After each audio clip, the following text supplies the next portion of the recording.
In the previous class, we saw characteristics of practical selective filters and we saw symmetric and asymmetric FIR filter. In that, we went on with respect to case 1 where we considered the value of m as even and the condition be symmetric.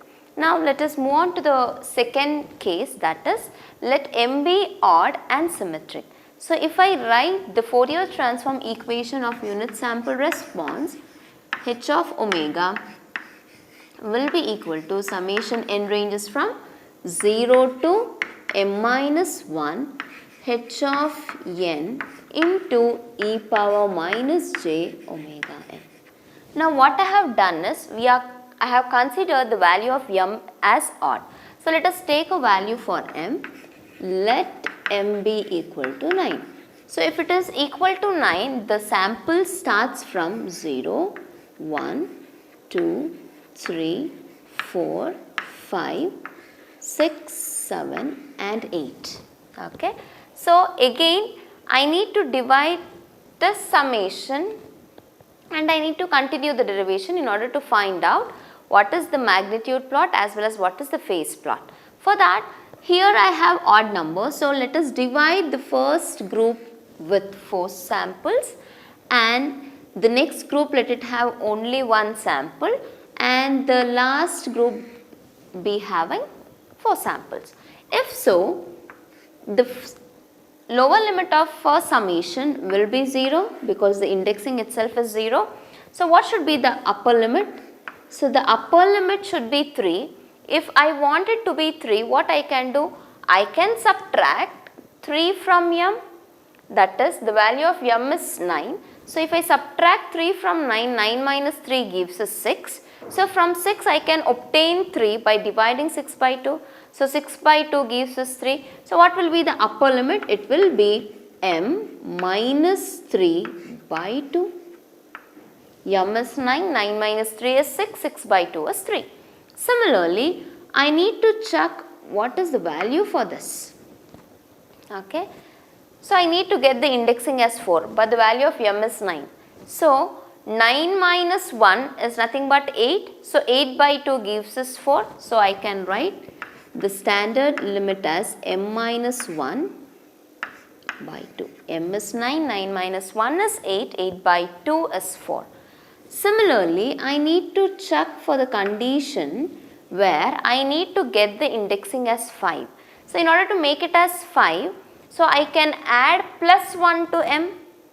If I add plus 1 to m, 9 plus 1 is 10. So if I divide 10 by 2, I get it as 5. So the lower limit of second summation is m plus 1 by 2. M is 9, 9 plus 1 is 10, 10 by 2 is 5.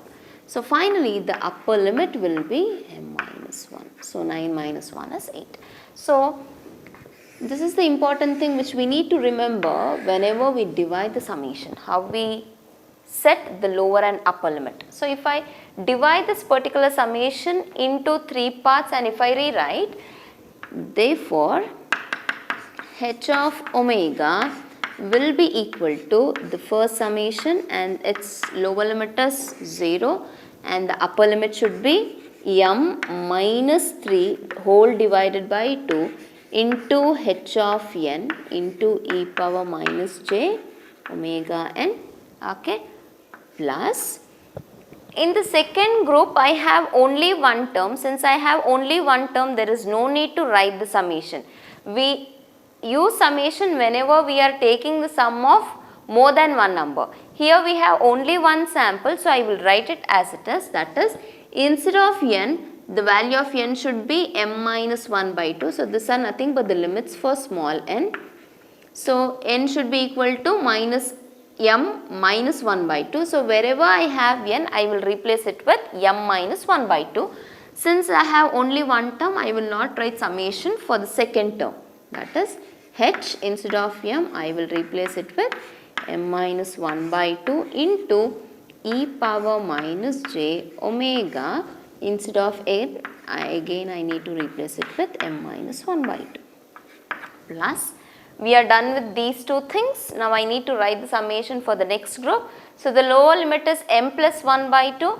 So I will write it here, the third term n ranges from, what is the lower limit? It is m plus 1 by 2 and the upper limit is m minus 1 into h of n into e power minus j omega n. Hope it is clear how I divided the summation into this equation. Okay. Now what let us do is, as we did in the previous case, let us take substitution for the second summation. Let us take the new value for n and let us simplify the summation part so that it will be easy for the purpose of simplification. So, let the new value of n be equal to m minus 1 minus n. Okay. If so, if the value of n is equal to m plus n by 2, m plus 1 by 2. If the value of n is m plus 1 by 2, what will be the new value? Let me check. That is n new will be equal to m minus 1 minus m plus 1 by 2.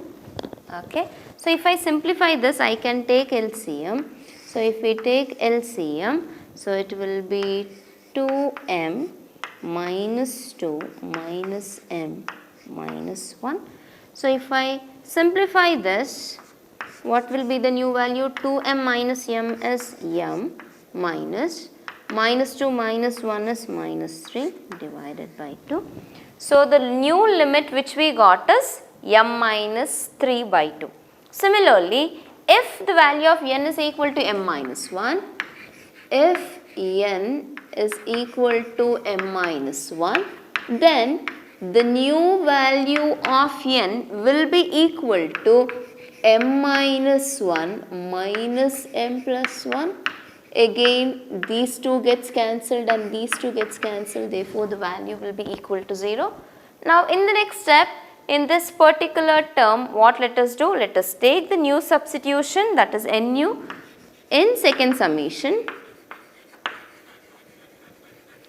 If I do so, the limits also changes as we saw.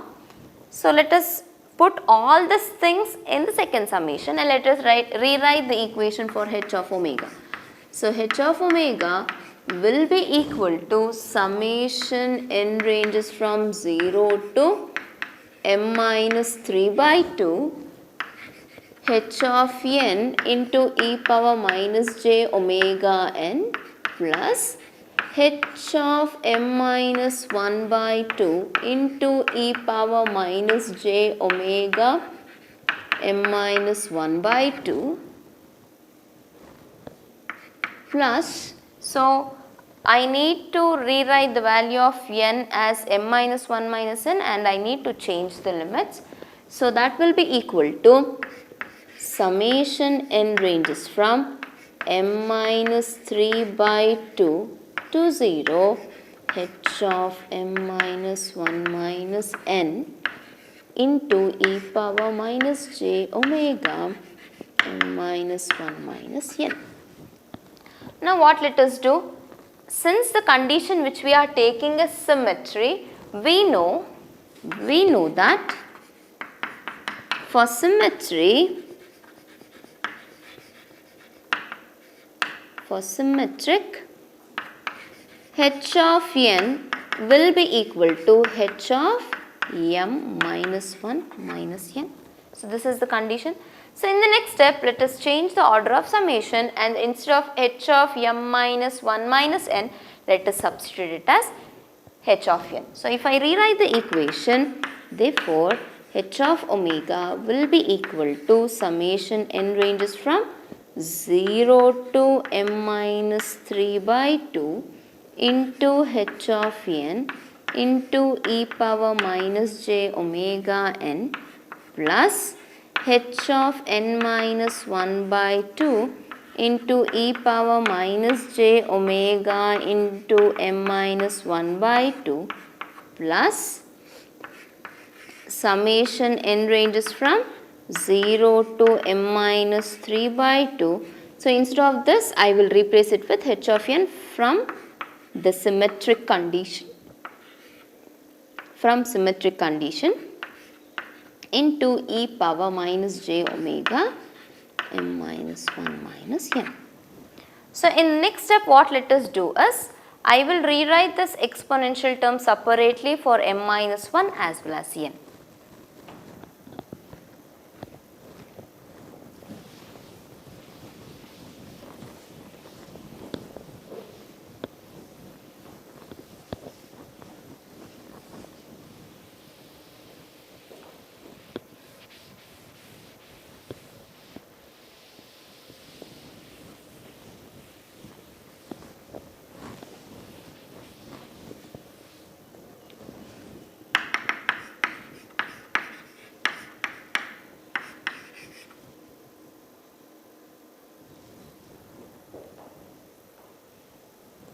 So if I do so, what will be the equation for h of omega? H of omega will be equal to n0 to m minus 3 by 2 into h of n into e power minus j omega n plus h of n minus 1 by 2 into e power minus j omega m minus 1 by 2 plus summation n ranges from 0 to m minus 3 by 2 into h of n into e power minus j omega m minus 1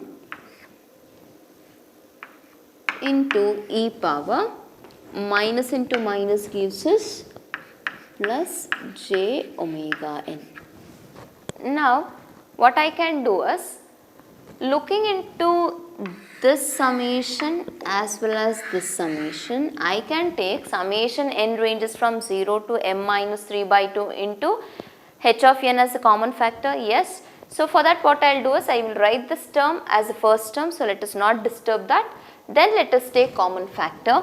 Therefore h of omega will be equal to h of n minus 1 by 2 into e power minus j omega m minus 1 by 2 plus summation n ranges from 0 to m minus 3 by 2 into h of n into e power minus j omega n plus e power minus j omega m minus 1 into e power j omega n. Now what let us do is, so I will assume this is multiplied with 1. So instead of 1, let us incorporate a exponential term that gives us e power minus j omega m minus 1 by 2. So if I do so, the equation h of omega will be equal to h of n minus 1 by 2 into e power minus j omega m minus 1 by 2 plus summation n ranges from 0 to m minus 3 by 2 into h of n into e power minus j omega n. I am rewriting it as it is, into, instead of 1 I can write it as e power minus j omega m minus 1 by 2 into e power plus j omega m minus 1 by 2. So if I combine these two exponential term, I will get it as e power 0. We know e power 0 is nothing but equal to 1.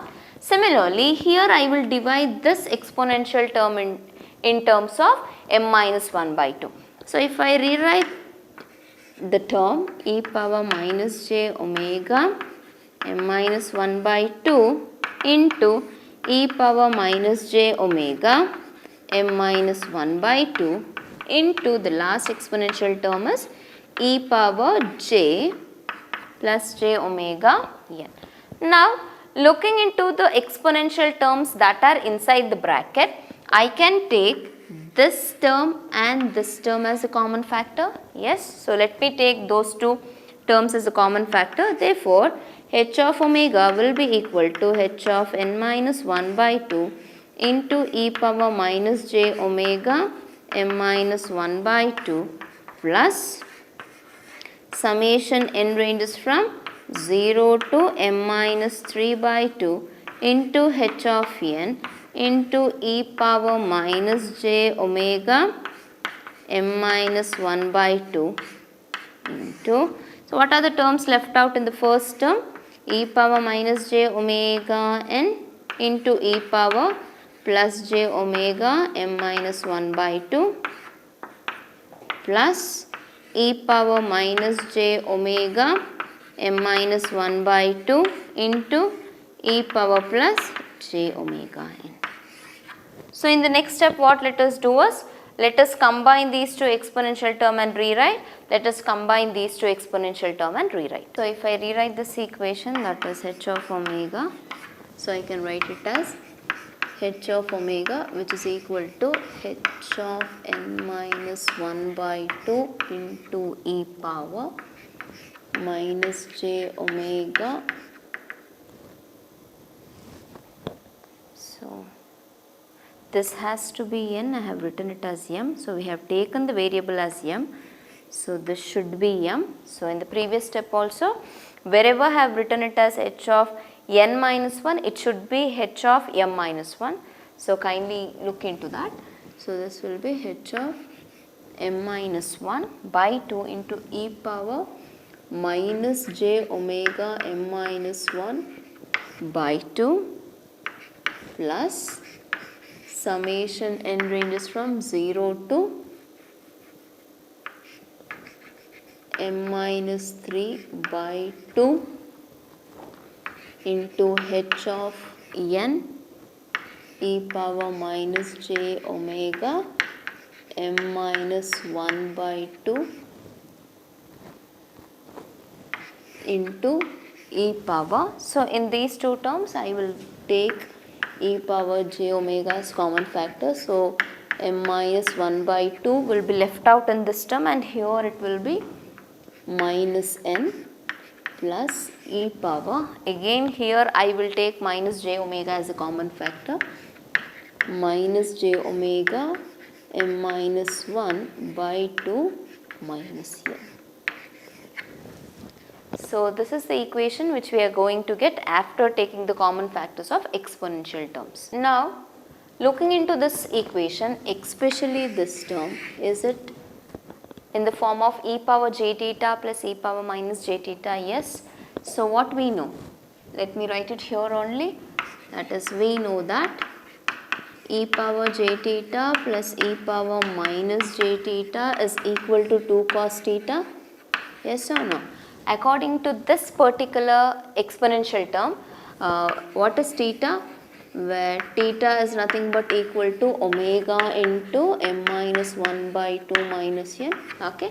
In the next step, instead of e power minus j theta plus e power plus j theta, let us write it in the form of cosine. So if I rewrite the equation for h of omega will be equal to h of m minus 1 by 2 into e power minus j omega into m minus 1 by 2 plus summation n ranges from 0 to m minus 3 by 2 into h of n into e power minus j omega m minus 1 by 2 into 2 cos omega m minus 1 by 2 minus n.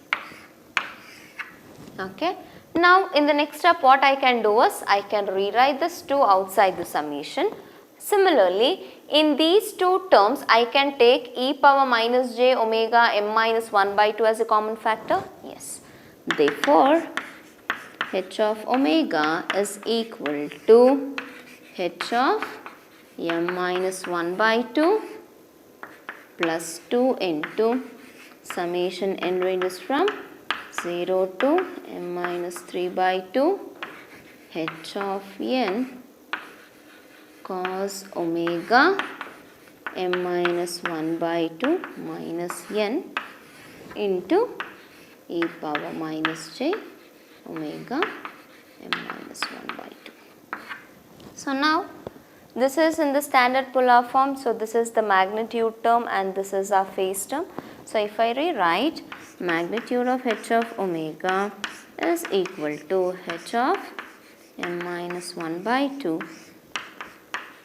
plus 2 summation n ranges from 0 to m minus 3 by 2 into h of n into cos omega m minus 1 by 2 minus n.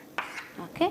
So, this is with respect to magnitude. So, if I write with respect to phase, I can write it as, so, and phase of h of omega will be equal to, so what is the phase? It is nothing but minus omega m minus 1 by 2, that is, it will be equal to minus omega m minus 1 by 2, it will be equal to minus omega m minus 1 by 2 plus pi. Now, looking into this phase condition, so this term, that is m minus 1 by 2 and m minus 1 by 2, for both the cases when magnitude of h of omega is lesser than 0 or when magnitude of h of omega is greater than 0, it is a constant term m minus 1 by 2. So, m is nothing but the value which we take, whether it is even or odd. Since that is a constant value, so we can conclude that the phase of an FIR filter varies linearly with respect to omega. So, this is with respect to case 2, where the value of m is odd and the condition which we take is symmetric. So, in case 3 and case 4, we need to check for m value even and odd and the condition should be antisymmetric. If we move on to the antisymmetric condition where m is even and odd, so this will be the magnitude when we consider the case antisymmetry and the value of m is even. So, magnitude of h of omega will be equal to 2 into summation n ranges from 0 to m by 2 minus 1 h of n into sin omega m minus 1 by 2 minus n. Similarly, for the antisymmetric condition only, if m is odd, the magnitude of h of omega will be equal to h of m minus 1 by 2 plus 2 into summation n ranges from 0 to m minus 3 by 2 h of n sin omega m minus 1 by 2 minus n. So, if I look into the phase condition, so for both even and odd phase conditions are same, that is angle h of omega will be equal to pi by 2 minus omega m minus 1 by 2 when magnitude of h of omega is greater than 0, and for it lesser than 0 it will be equal to 3 pi by 2 minus omega m minus 1 by 2. So, this is the phase condition. Again, looking here, the term m minus 1 by 2 is a constant term. Therefore, we can conclude the phase varies with respect to omega. Therefore, FIR filters are linear phase filter. So, this were the concepts related to symmetric and antisymmetric filters, FIR filters, where we dealt with 4 different cases. So, we derived case 1 and case 2. So, I want you people to try it for case 3 and case 4 by taking the value of m as even and antisymmetry and the value of m as odd and antisymmetry. When you try to derive, these are the magnitude quantities and this is the phase quantity which we are going to get. This completes the concepts related to symmetry and antisymmetry FIR filter. In next class, let us see how to design an FIR filter using various windowing techniques, and then we will move on to the realization of FIR filter. Thank you for today's session.